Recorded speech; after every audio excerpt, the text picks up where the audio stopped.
열왕기하 5장 1절부터 3절까지 말씀이 되겠습니다. 아람 왕의 군대 장관 나아만은 그의 주인 앞에서 크고 존귀한 자니 이는 여호와께서 전에 그에게 아람을 구원하게 하셨습니다. 그는 큰 용사이나 나병 환자더라.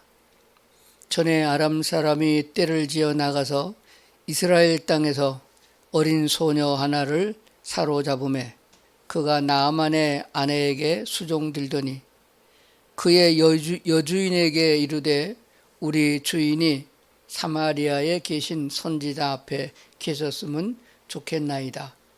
그가 그 나병을 고치리다 하는지라. 아멘. 오늘은 열왕기하 5장 1절부터 3절까지 있는 말씀을 중심해서 하나님이 찾는 사람은 누구인가 이런 제목으로 말씀을 드리겠습니다. 우리가 일반적으로 교회를 여러 해 다닌 분들은 오늘 본문의 내용만 보아도 무슨 얘기를 하고자 하는지 알 것입니다. 문둥병에서 나병 환자죠. 그때는 문둥병은 하나님이 내리는 벌로 여겨서 사람은 고칠 수 없는 질병입니다. 문둥병에 걸렸던 나아만이라는 장군이 엘리 사에게 찾아가서 병을 고친 장면을 기록하고 있습니다. 요단강에 가서 7번 목욕하라는 말씀을 그대로 순종해서 문둥병이 아주 깨끗하게 나았다는, 그래서 영광을 하나님께 돌렸다는 내용을 담고 있습니다. 오늘 저는 그 내용에 중심해서 말씀드리는 것이 아니라 그 속에 감춰져 있는 하나님의 본질적인 말씀을 새롭게 새겨보려고 생각을 하는 것입니다. 오늘 본문의 말씀을 보면은 그렇게 되어 있습니다. 아람 왕의 군대 장관 나아만은 그의 주인 앞에서 크고 존귀한 자니 그랬습니다. 그런데 존귀한 자니 이는 여호와께서 전에 그에게 아람을 구원하게 하셨습니다. 그는 큰 용사이나 나병 환자더라 그랬습니다. 하나님 여호와께서 전에 그 나아만에게 아람을 구원할 수 있는 은혜를 베풀어 주셨다라고 했습니다. 왜? 하나님이 이스라엘의 하나님이고 유다의 하나님인데 이방 나라 아람의 군대 장관에게 승리를 안겨주었느냐 하는 내용이에요. 왜 그랬을까요? 또 그것을 성경에 기록하고 있나요? 전에 아람 사람들이 떼를 지어 나가서 이스라엘 땅에서 어린 소녀 하나를 사로잡아 왔다. 그 말은 아람 사람들이 나가서 이스라엘과 전쟁을 벌여서 승리를 거두고 전쟁 노획물 중에 포로로 잡아온 사람이 있었는데 한 소녀가 있었다. 그 소녀가 나만 장군 아내의 수종드는 여자라고 있었다고 성경은 설명하고 있는 줄로 믿습니다. 우리는 오늘 여기서 무엇을 먼저 생각해 봐야 되냐 그러면은 이 사건이 아람 나라가 이스라엘을 침략해서 전쟁에 승리를 거두어 포로로 잡아가고 전쟁의 모든 물자를 뺏어가는 이런 양상이 왜 일어나느냐 하는 것들을 생각해 봐야 됩니다. 왜냐하면은 하나님의 백성은 이스라엘 백성들이고 유다 백성들입니다. 하나님은 그들에게 복 주길 원하셨고 또 아브라함을 통해서 복의 근원임을 분명히 말씀해 주셨습니다. 그런데 왜 그들은 전쟁에서 패하고 이렇게 곤욕스러운 삶을 살게 되느냐 하는 것이에요. 먼저 배경을 우리 살펴봐야 됩니다. 이스라엘 땅에서 일어난 일이 아니고 아람 나라에서부터 시작된 것입니다. 아람이라는 것은 아람 사람들을 말하는 것이고 지역으로 말하면 다메섹이요 수리아 지역을 말하고 있습니다. 이들은 이스라엘 주변에 있는 강대국 중에 하나입니다. 블레셋과 모압과 같은 한 적대국으로 아주 넓은 땅을 차지하고 있고 아주 많은 사람들을 동원할 수 있는 그런 인구를 가지고 있는 사람들, 주로 아람이라고 표현되어지고 있음을 보게 됩니다. 이스라엘의 초대 왕이 사울 왕이었고 그 다음에 다윗이 왕이 올랐습니다. 다윗 왕의 왕조가 끝난 다음에 그의 아들 솔로몬을 하나님이 세우셨습니다. 그것이 못마땅하게 여겨져서 솔로몬의 명을 따르지 아니하고 반기를 들었던 군대의 한 장관, 여로보암 군대 장관이 반기를 들어서 이스라엘의 9지파 반이나 되는 지파를 끌고 나가서 북왕조를 세우게 된 것입니다. 남왕조는 유다 지파와 그리고 제사장 개인은 레위 지파, 그리고 베냐민 지파의 반 정도를 데리고 유다 왕국을 유지하고 있었습니다. 숫자로 보게 되면은 이스라엘 왕국이 훨씬 더 크고 많은 숫자를 가지고 있었습니다. 이스라엘의 왕조를 짧게 한번 보도록 하겠습니다. 1대에서부터 10대 왕까지는 오늘 잠깐 보려고 생각합니다. 초대 이스라엘 왕은 여로보암이었습니다. 22년 동안 통치했고 그 아들 나답이 2년을 통치했습니다. 근데 바사라는 사람이 일어나서 반기를 들어가지고 둘러엎고 왕이 되었습니다. 그래서 24년을 통치했고 바사의 아들이 2년 동안 통치했는데 시므리라는 장관이 일어나서 반란을 일으켜서 정권을 뒤엎고 왕이 됐습니다. 그런데 백성들이 들고 일어나가지고 네가 무슨 자격이 있어서 왕이 되느냐 하고 혁명군이 왕궁을 점령해버려서 그는 불을 지르고 자살하게 되었습니다. 그리고 그래서 오므리라는 사람을 왕으로 세워서 12년 동안 통치했는데 그도 악한 왕이었습니다. 그러니까 여로보암서부터 이르기까지 하나도 하나님의 뜻을 따르는 왕이 없었음을 알게 되었습니다. 특별히 여로보암 왕은 자기 백성들이 예루살렘으로 제사를 드리러 갔다가 돌아오지 않을 것을 염려하여 국경을 막아버렸습니다. 그리고 그 땅에 두 군데 신전을 만들었습니다. 금송아지를 세워놓고 이것이 우리의 왕이다, 이 선을 숨겨야 된다라고 공포하여 백성들로 하여금 우상숭배를 하게 만든 장본입니다. 제사장이 없으니까 아무나 원하는 사람으로 제사장을 세워놓고 형식만 갖춘 종교를 만들어버렸다는 사실입니다. 그와 같이 이스라엘 땅에는 여호와 하나님의 뜻을 받들지 아니하고 그리고 계속해서 왕조가 반란을 일으켜서 뒤집혀지는 이런 국가를 이루어지게 된 것을 봅니다. 제가 오늘 말씀드리고자 하는 것은 오므리의 아들 아합이라는 왕입니다. 부인의 이름이 유명해서 적었는데 이세벨이라는 여인을 아내로 삼았습니다. 아주 악독한 여자입니다. 그래서 이 아합과 더불어서 악한 통치를 하기를 이스라엘의 모든 역사에서 최고로 악한 왕으로 기록되어지고 있습니다. 하나님의 선지자를 다 잡아 죽이고 여호와를 경외하지 못하게 했고 그래서 결과적으로는 이스라엘 땅에서 여호와라는 이름조차 부르지 못하게 하는 악한 왕이 되어집니다. 그래서 하나님께서는 이 아합이라는 왕을 쓸어버리려고 작정을 하셨습니다. 그래서 이 아합 시대에 유능한 선지자 엘리야가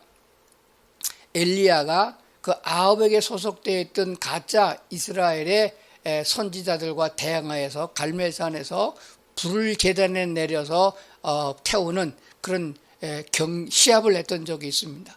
그래서 말로 기도해서 불을 내리는 신이 참신이고 불을 내리지 못하는 신은 가짜 신이다라고 해서 아합에 속해 있는 선지자들이 패망했습니다. 그들은 불을 내리지 못했습니다. 그러나 엘리야의 하나님 여호와께서 엘리야의 기도를 들으시고 불을 내려서 제단을 다 태웠습니다. 그 기세를 몰아서 엘리야는 아합에 속해 있는 선지자들을 다 죽이라고 명했고 그들을 다 처단하게 된 것입니다. 이와 같은 대승리를 거두었고 가뭄이 들었던 그 땅에 다시 비가 오게 하는 그런 놀라운 기적을 행했습니다. 그 여세를 몰아서 아합을 내몰고 새로운 정권을 이뤘으면 되는데 그리하지 못했습니다. 아합 왕 이세벨이 엘리야까지 잡아 죽이려고 하자 엘리야는 도망을 갔습니다. 광야길로 하루 종일 걸어서 하루가 지나서 지친 모습으로 로뎀나무 그늘 아래 누워서 하나님 차라리 죽는 게 낫습니다 라고 했던 때가 있습니다. 그때 하나님께서는 까마귀를 보내서 물과 먹을 것을 공급해 주셨고 하나님의 천사를 보내서 엘리야에게 한 말씀이 있습니다. 그 말씀이 뭐냐 그러면은 하나님께 엘리야 네가 아직 죽을 때가 아니다. 할 일이 남아있다라고 했습니다. 그래서 세 가지의 사명 미션을 주었습니다. 첫 번째는 엘리사에게 기름을 부어서 네 후계자가 되게 하라. 너는 이제 나이가 먹고 할 일을 다 했으니까 너는 이제 내가 데려갈 것이다. 그러면 후계자로 엘리사를 세우라고 말씀을 하셨습니다. 두 번째는 다메섹, 바로 오늘 우리가 말씀을 전하고자 생각하고자 하는 아람 땅의 지역을 가리켜서 말합니다. 다메섹의 하사엘이라는 사람에게 기름을 부어서 왕을 세우라고 말씀하셨습니다. 하사엘도 한 군대 장관이었는데 결과적으로 다메섹의 왕으로 올라가게 됩니다. 세 번째는 이스라엘 땅의 왕이 현재 아합인데 예후라는 군사 장관을 기름 부어서 이스라엘의 왕으로 세우라고 말씀을 하셨습니다. 그러니까 이 아합 왕 때에 엘리야 선지자에게 이 세 가지 사명을 주었어요. 엘리사에게 기름을 부으라, 다메섹의 하사엘에게 기름을 부으라, 이스라엘 예후에게 기름을 부으라 했습니다. 근데 우리 도표를 보게 되면은 아합의 아들 아하시야가 이어서 왕이 됐어요. 아합은 전쟁에서 나가 죽었죠. 하나님이 몰아넣었습니다. 그런데 아하시야 2년에 아하시야가 병들었어요. 난간에서 떨어졌어요. 난간에서 떨어지면 허리가 다쳤거나 다리가 부러졌거나 그런 병인데 바알세붐에게 그 우상에게 이 병이 낫겠는가 물어보러 보내게 됐습니다. 이것을 알고 하나님이 엘리야를 보내서 중간에서 그 사자를 만나서 아하시야는 지금 올라간 침상에서 내려오지 못하고 죽을 것이다 라고 예언해서 돌려보냈습니다. 그 소식을 듣자 엘리야를 잡아 죽이려고 군사를 보냈습니다. 50명의 군사를 풀었습니다. 그 백부장이 인솔을 했죠. 그런데 엘리야는 산꼭대기에 아마 갈멜산으로 기억하고 있는데 하여간 산에 가서 기도하는 중이었어요. 그랬더니 군사들이 가가지고 너 이놈 내려와라. 왕께서 너를 잡으러 가겠다라고 했더니 엘리야가 앉아가지고 내가 하나님의 사람이라면은 불이 하늘에서 내려서 너희를 살을 것이라 하자. 그 말 떨어지자마자 50명의 군사가 다 불에 타 죽어버렸습니다. 그랬더니 그 소식을 들은 아합 왕이 다시 백부장을 보내서 50명의 군사를 보냈어요. 그랬더니 또 여전히 엘리야를 잡아 죽이려고 엘리야를 끌어내리려고 하다가 불이 내려서 다 죽어버렸습니다. 그랬더니 그 소식을 듣고 아합이 회개하는 것이 아니라 악이 복받쳐가지고 다시 백부장을 50명의 군사를 보냈어요. 근데 그 백부장은 아주 지혜로운 사람입니다.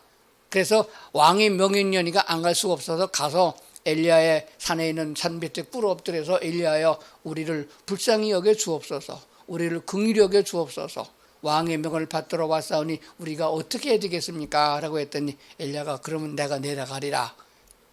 하나님의 말씀을 전했으나 이들은 회개치 아니하고 이와 같은 사건이 일어났습니다. 그래서 아하시야가 2년 만에 죽자 아들이 없었어요. 그러니까 대를 잇지 못하고 아합의 아들 아하시야와 그 같은 계열인 여호람이 왕에 올랐습니다.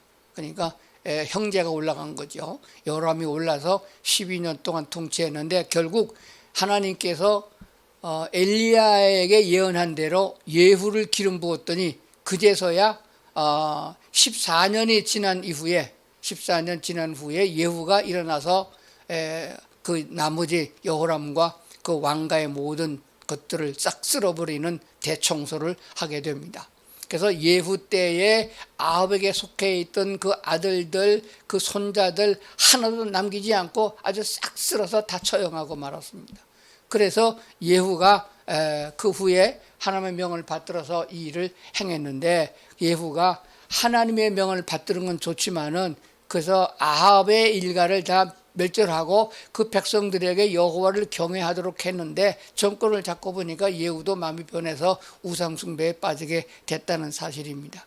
이렇게 되어진 사건 이후에 어떤 일이 나느냐 하는 것을 우리가 생각해 보려고 합니다. 열왕기상 20장 열왕기 상이에요. 오늘 본문은 열왕기 하입니다. 거기에 보게 되면은 아람 군대가 쳐내려와 가지고 이스라엘과 전쟁이 붙었어요. 그래서 하나님께서는 이스라엘의 선지자를 통해 가지고 아합 왕에게 나가서 아람군이 이렇게 쳐들어온다 하는 정보를 알려주어 이스라엘이 이기게 했습니다. 그 장면을 열왕기상 20장 13절의 말씀을 보면 이렇게 되었습니다. 한 선지자가 이스라엘의 아왕에 나가서 이르되 여호와의 말씀이 내가 이 큰 무리를 보느냐 내가 오늘 그들을 내 손에 넘기리니 너는 내가 여호와인 줄 알리라 하셨나이다. 이렇게 기록하고 있습니다. 무슨 말씀인가 그러면은 하나님의 선지자가 아왕에게 보내져서 아람 군대가 너무 많이 쳐들어왔지만은 그들을 두려워하지 말아라. 즉 이스라엘 군대보다 몇십 배가 더 많은 군사를 몰고 내려왔거든요. 그런데 두려움에 떨고 있는 아왕에게 내가 그들을 다 오늘 내 손에 붙일 테니 너희가 승리할 것이다. 왜 그러냐 하게 되면은 이 사건을 통해서 이 전쟁의 승리를 통해서 너희는 내가 여호와인 줄을 알리라 라고 했습니다. 그 말은 그냥 여호와가 이기게 했다는 것을 아는 것이 아니라 이렇게 이기게 하시고 승리케 하는 여호와 하나님이 참 하나님이고 너희 하나님이니 여호와 하나님을 섬겨라 그런 뜻이에요. 이런 일이 여러 번 있었습니다. 20장에 보게 되면 3번이나 나와요. 아람군이 쳐들어오게 되면은 어느 길로 내려올 것을 미리 알고 아왕에게 말씀해 주어 가지고 그들을 구원하게 된 것을 많이 봅니다. 그럼에도 불구하고 이스라엘의 왕은 하나님을 구하지 않았습니다. 그래서 결국은 아람이 승리하는 때가 왔습니다. 오늘 본문에 있는 말씀 아람 왕의 군대 장관 나아만은 그의 주인 앞에서 존귀한 자라 하니 이는 여호와께서 전에 그에게 아람을 구원하게 하셨다. 아람이 패하지 아니하고 승리하도록 하나님이 마지막에 역사해 주셨어요. 그때에 바로 이 소녀가 잡혀갔다는 말씀이 되는 것입니다. 결과적으로 이스라엘 백성들은 패망했고 포로로 잡혀가고 재산이 뺏겼습니다. 그 다음부터는 아람이 대국이 되어져서 이스라엘에게 명령하게 되면 공물을 바쳐야 되고 양과 소를 갖다 바치는 이런 관계가 됐단 말입니다. 이런 상황 속에서 오늘의 본문의 내용이 전개가 되는 것입니다. 오늘 본문의 내용이 뭡니까? 아람 왕의 공력을 인정받아서 이스라엘을 이기고 공을 인정받아서 대단한 위치에 있는 나만 장군이 문둥병이 걸려서 속으로 끙끙 앓고 있었다. 이 사실을 이스라엘에서 사로잡혀온 소녀가 알고 그래서 그 주모에게 구했습니다. 이스라엘 땅에 선지자가 있는데 선지자 앞에 가면 그분이 당신의 남편 병을 고치리라 이렇게 말한 거예요. 고치리라. 그 여주인에게 이르되 우리 주인이 사마리아에 계신 선지자 앞에 계셨으면 좋겠나이다. 그가 그 나병을 고치리라.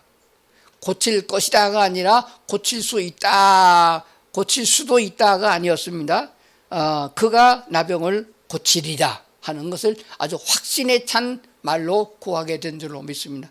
그래서 나만 장군은 그 말을 부인으로부터 전해 듣고 그래 자기는 왕에게 친서를 받아서 이스라엘 땅으로 갑니다.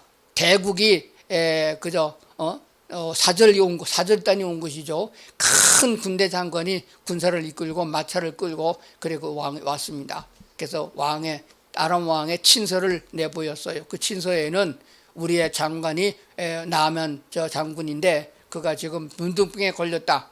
너희가 고쳐보내라 이렇게 명을 보낸 거예요. 그랬더니 이스라엘 왕이 옷을 찢고 난리가 났습니다. 이것은 고칠 수 없는 하나님만이 고칠 수 있는 병인데 내가 무슨 수로 고치겠느냐. 틀림없이 아람 왕은 이것을 빌미로 해가지고 또 전쟁을 일으키거나 무엇을 요구하는 것 같다. 이래가지고서 대신들과 더불어 근심하고 있는 찰나였습니다. 그 소식을 엘리사가 그때는 이제 왕이 바뀌어서 엘리사가 됐잖아요. 엘리사가 듣고 나만을 자기한테 보내라고 그런 거예요. 보냈더니 문 앞에 나가지도 않고 종이었던 게하시를 보내서 요단강에 가서 7번 목욕하라고 그랬고 처음에는 나만이 거절했으나 그의 신하들이 요청에 의해서 이보다 더 어려운 주문을 했어도 순종했을 건데 요단강에 7번 들어갔다 나오는 거 뭐 이렇게 어렵습니까? 그 쉬운 것을 순종하지 않겠습니까? 하나님의 선지자인데. 그래서 그 말을 좋게 여겨서 나만이 7번 물에 들어갔다 나왔더니 분등병이 나았다. 그래서 나만이 말하기를 상천하지의 신은 오로지 이스라엘의 신 여호와 하나님만이 참신입니다. 이스라엘 땅에 흙을 내가 좀 가져가서 그 위에다 제단을 쌓고 여호와께 제단을 쌓고 제사를 드리겠습니다. 이렇게 해서 영광을 돌린 사건이에요.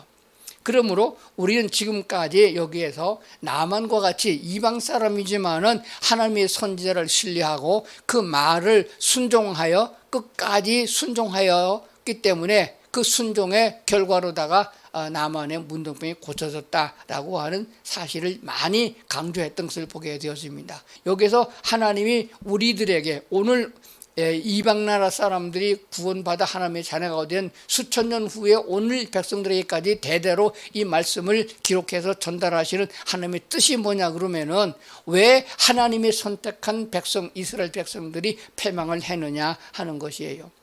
하나님의 복주기와의 선택한 아브라함의 후에 이스라엘 백성 그리고 유대 백성들이 여호와를 잊어버리고 하나님을 섬기지 아니하고 하나님을 인정하지도 아니하고 우상숭배에 빠져있는 그런 꼴 속에서 여러 번 선지자를 보냈습니다. 하나님의 유능한 선지자 엘리야를 유다 땅에 보낸 것이 아니고 이스라엘 땅에 보내서 그들을 회개하고 돌아오기를 기대했습니다. 그러나 돌아오지 않았습니다. 그래서 결과적으로 패망하게 되어졌고 그 패망은 완전 패망이 아니라 이런 사건을 통해서 그들이 회개하고 깨닫고 하나님 앞에 돌아와 회개의 기회를 원하셨던 것이에요.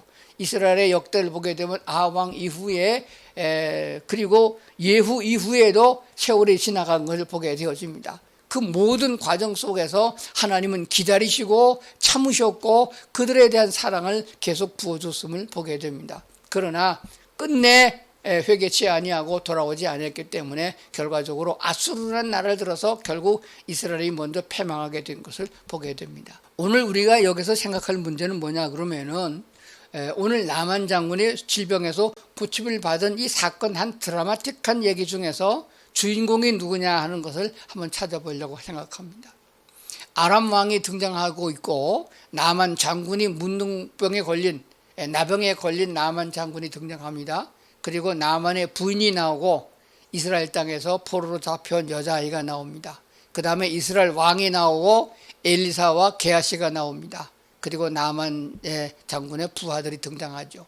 여기서 우리는 여태까지는 나만이라는 장군의 초점을 뒀습니다. 그런데 오늘은 저는 나만은 사람에게 초점을 두는 것이 아니라 이스라엘 땅에서 포로로 잡혀온 여자아이입니다. 이름도 없어요.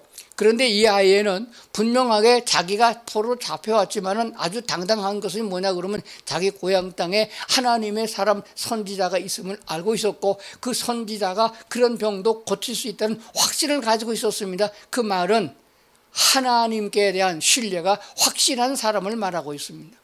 왜 하나님께서는 이스라엘의 왕도 있고 이스라엘의 수많은 장거들도 있고 그리고 수많은 고관들도 있는데 그들을 사용하지 아니하고 이 작은 보잘것이 없는 어린아이 같은 여자아이를 택해서 이 큰 역사를 이루게 하셨냐는 것입니다.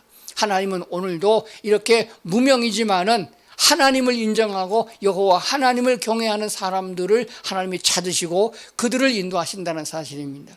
그래서 이런 역사 이 기록 후에 이 여자아이에게 어떤 상을 줬느냐 그런 게 기록이 없어요. 그러니까 무슨 우리가 하나님을 인정하고 바른 신앙생활을 했다고 그래가지고 그 대가로 이 땅에서 무슨 복을 받느냐 이것에 초점을 맞추면 안 되는 것입니다.